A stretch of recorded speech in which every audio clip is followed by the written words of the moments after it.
Buenos días, compañeros. Nosotros somos el equipo 3 y hablaremos sobre el libro El viajero y la ciudad, escrito por Miguel Ángel Castro. Ese capítulo nos invita a reflexionar sobre la complejidad de la migración y sus impactos en la vida de quienes lo experimentan. El viajero nos habla sobre mexicanos en otras ciudades que se adentran en el fascinante mundo de los mexicanos que han emigrado a otras ciudades, experimentando sus desafíos y triunfos en contextos urbanos diferentes. Como lo muestra el índice, abordaremos diferentes opiniones de estos autores. Iniciaremos con el siguiente fragmento de Laura Suárez de la Torre. No he hecho más que expresar las impresiones que causaban en mi alma los objetos nuevos para que en mí veía en este viaje, el cual nos habla sobre el diario de viaje de Luis de la Rosa, un político mexicano que viajó a Estados Unidos en 1848 como parte de su misión diplomática. Inicialmente su viaje se enfocó en narrar sus impresiones como viajero entre México y Washington, pero su estancia en Estados Unidos lo llevó a replantear su escrito y considerar las experiencias desde una perspectiva más profunda. Algunos puntos importantes son el viaje como una obligación. De la Rosa viajó a Estados Unidos como parte de su deber como ciudadano y diplomático, no por placer. Transformación del relato. Inicialmente el diario se enfoca en narrar las impresiones del viaje, pero luego se transformó en un ensayo comparativo entre México y Estados Unidos. También el siguiente punto es reconocimiento del progreso estadounidense. A través de su estancia en Estados Unidos, De la Rosa reconoció el progreso y la grandeza del país, lo cual lo llevó a considerar la posibilidad de aplicar esos modelos en México. El plan para establecer una colonia. De la Rosa elaboró un plan detallado para establecer una colonia en Zacatecas, inspirado en los modelos de colonización estadounidenses, con el objetivo de impulsar el desarrollo en México. De la Rosa elaboró un plan detallado para establecer una colonia en Zacatecas, inspirados en los de colonización estadounidense, en el objetivo de impulsar un desarrollo mexicano. El siguiente punto de vista de Vicente Quirarte habla sobre Margarita Maza de Juárez y las cartas que escribió desde Nueva York. Margarita se exalta sobre su participación, su incondicional y su valor cívico. Durante la intervención francesa, a partir de 1863, surgió un miedo para el presidente, que fue lo que detonó que se trasladara su familia a Nueva York de 1864 a 1866. Las cartas de Margarita nunca fueron escritas, pero bien pudieron haber salido de su pluma. Ella redactó muchas cartas a Benito Juárez, donde halaga sus triunfos y cuenta acerca de sus días en Nueva York. Aquí en Nueva York vivimos en la calle 13, del lado oeste de la isla, en una zona ocupada mayormente por irlandeses, que es casi como vivir entre mexicanos, es como expresa ella, que no dejan de expresar su empatía, sobre todo desde que se enteraron que la nueva ocupante era la esposa del presidente de la República Mexicana. También hay varios fragmentos de varias cartas que abarcan desde su llegada hasta la ida de Nueva York. Acaba de llegar un número que habla sobre tu celebración de la independencia en medio del desierto. Ya sé que nada espanta al niño zapoteca que hizo el camino solo y a pie desde Guelatao hasta Oaxaca. Y nunca voy a dejar de preocuparme por mi Veno. También a lo largo se expresa cómo los locales neoyorquinos aclamaban a la esposa de Benito Juárez. Fuimos a comprar pan y quien nos atendió nos preguntó si éramos mexicanos. Agregó que debería de ser un orgullo tener la misma nacionalidad que el héroe. Nos preguntó si lo conocíamos y dije que sí. Sin más salí. Soy la esposa del presidente de México, pero aquí soy una mexicana más, una mexicana en el exilio. Este fragmento demuestra cómo es que a pesar de su viaje y su título, pudo mezclarse entre los neoyorquinos durante todo el ciclo de la batalla. También redactó muchas cartas donde redactó hechos históricos, sin embargo, estos no son comprobables. Agustín Rivera visita Londres. Otro punto de vista desde Sergio López Mena. A lo largo del relato se hablan sobre distintos personajes que visitan Londres, algunos con opiniones buenas y otras malas. Quevedo Subieta habla sobre Londres malo, Londres bueno y Londres de noche. Se habla de Londres malo como una impresión triste, ya que al pasar por las calles hay bastantes personas en condiciones muy malas y de calle. En lo largo sumaban alrededor de 70.000 personas sin hogar. El corazón se, el corazón de la ciudad. Londres Bueno habla sobre la virtud de los ingleses, que aunque parece no haberse notado del todo, su sentido de solidaridad social estuvo presente. Y Londres de noche se refiere a los bares, pero también a las escuelas nocturnas y la vida de Londres que toma durante medianoche. Agustín Rivera en Europa defendió sus convicciones nacionalistas y los frutos fueron su orgullo de ser mexicano y su interés en la historia en los problemas del país.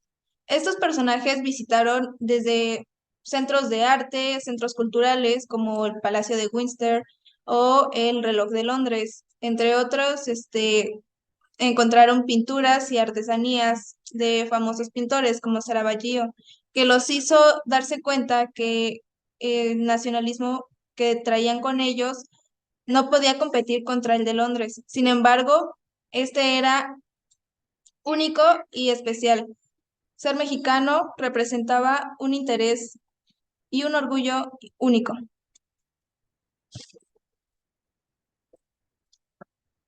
Bueno, también vamos a hablar del capítulo Mexicanos en París, visión de la ciudad luz a partir de los diarios íntimos.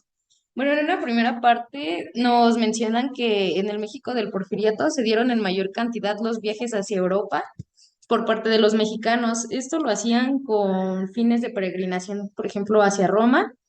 Y también, bueno, en especial en esta parte nos habla de la familia Torres Adalid, los cuales eran, bueno, de los cuales Agustín Torres Rivas, de 20 años, fue quien redacta una bitácora o un tipo diario de sus viajes que hicieron a Europa. Esta familia eran hacendados, pulqueros y conocidos en México. Y bueno, visitan lugares de Europa, pero tienen que regresar, pues muere un integrante de la familia que se encontraba en México.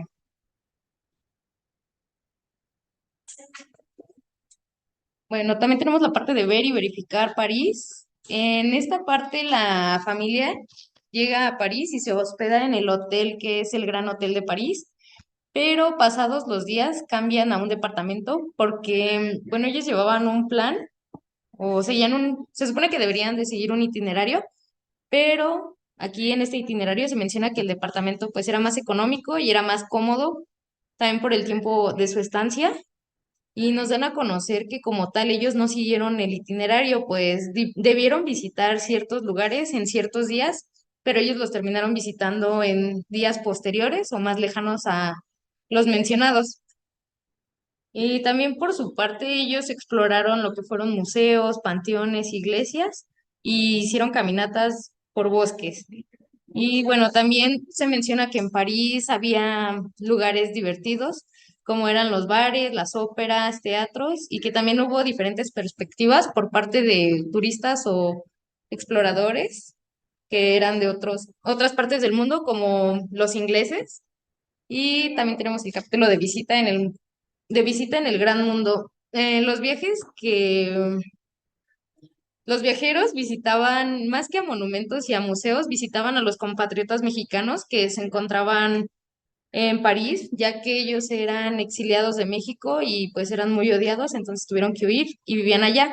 Ellos querían mezclarse con los aristócratas de París, pero no les tenían el aprecio para poder integrarlos con ellos.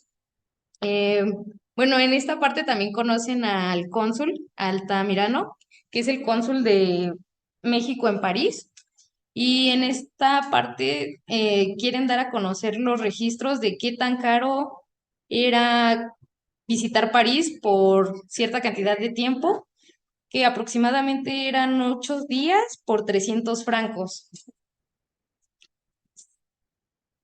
Y bueno, como último punto están las impresiones y sensaciones.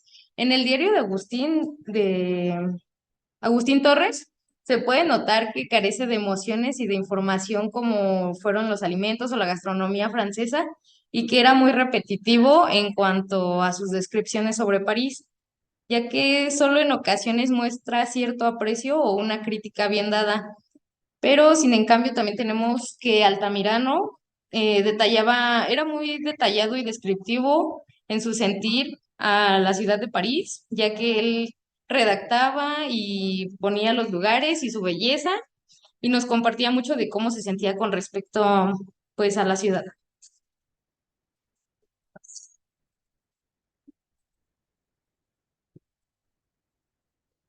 En el siguiente subtítulo que teníamos es Laura Méndez de Cuenca, en la cual nos explica las crónicas de una viajera. Ella es una maestra que se adentra en un viaje en el cual conecta con su interior tras el suicidio de su amante y la pérdida de su hijo. Durante este escrito nos expone crónicas más personales e introspectivas, donde narró historias de tintes autobiográficos, episodios nostálgicos y recuerdos dramáticos de la infancia y su juventud, literariamente más ricas, que dejaron ver a una mujer sensible. Como primero tenemos la formación de crítica social de las crónicas de la maestra. En este tiene una visión más comparativa entre los fenómenos notables en las ciudades, que eran París, Londres, Madrid y Berlín. En este compara lo que son la arquitectura, industria, institutos, comercios y la cultura. Un ejemplo de esto sería la infraestructura de París con México, y destaca las estrategias comerciales que tenía Madrid. Como segundo punto tenemos que tenía una crítica de costumbres autóbicas y valores anquilotados. Como tercer punto tenemos la utilización de fábulas y óvulos, y como quinto punto tenemos la visión templada y controlada, que ella siempre se caracterizó por tener un comentario bastante rígido, ya que promueve la transformación del hombre a través del progreso mediante una educación gradual. Destaca la importancia de desarrollar una civilización de manera sólida, conservando ciertos valores humanistas y sociales.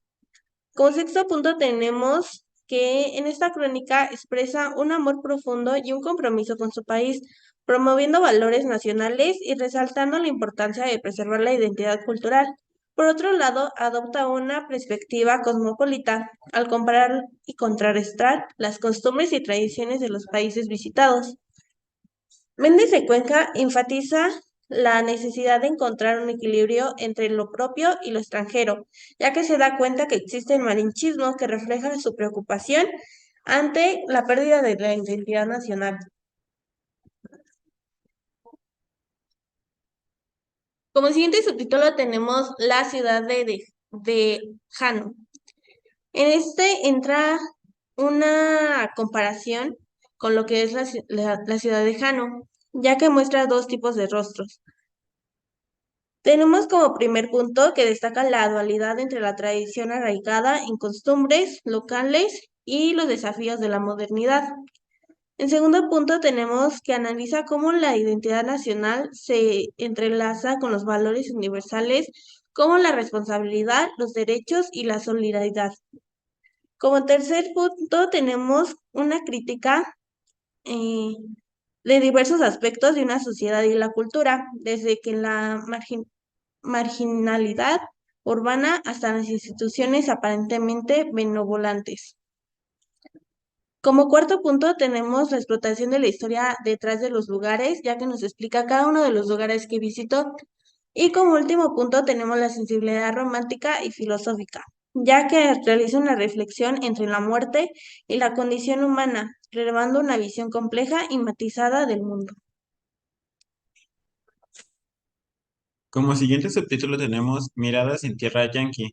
En este subtítulo nos habla cómo nuestro personaje llega a Estados Unidos, ya que pues la mayoría de los demás países querían ser como ellos, pero aquí vamos a explicar un poco sobre los puntos positivos o negativos que encontró nuestro viajero. Él empieza por el río Bravo, ya en suelo estadounidense, visita Texas, Luisiana y el norte de las ciudades que es como Nueva York, Washington, Baltimore y Chicago.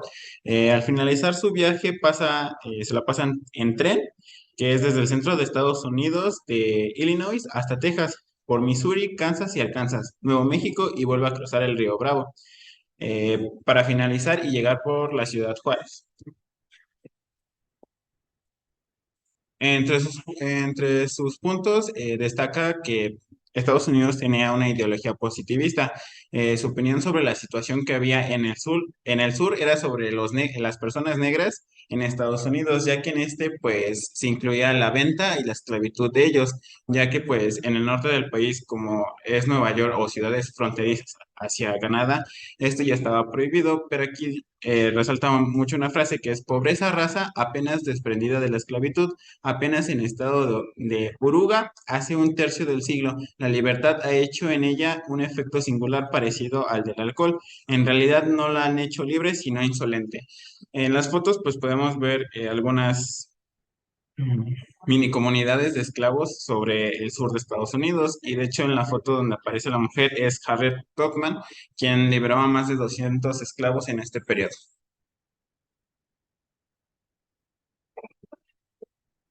También su primera impresión es sobre la soberbia que abarcaba sobre la ciudad de Nueva York, ya que este pues estaba industrializado y había más esqueletos de hierro que construcciones. Siempre encontraba algo nuevo y si no algo bello, siempre era interesante. En esta parte pues se basa la estructura de los edificios, así como los puentes, que es el puente de Brooklyn, que es uno de los principales diseños arquitectos este, que destacan sobre la isla de Nueva York. Así también menciona como el Parque Central, los colores del otoño, los atardeceres en color púrpura.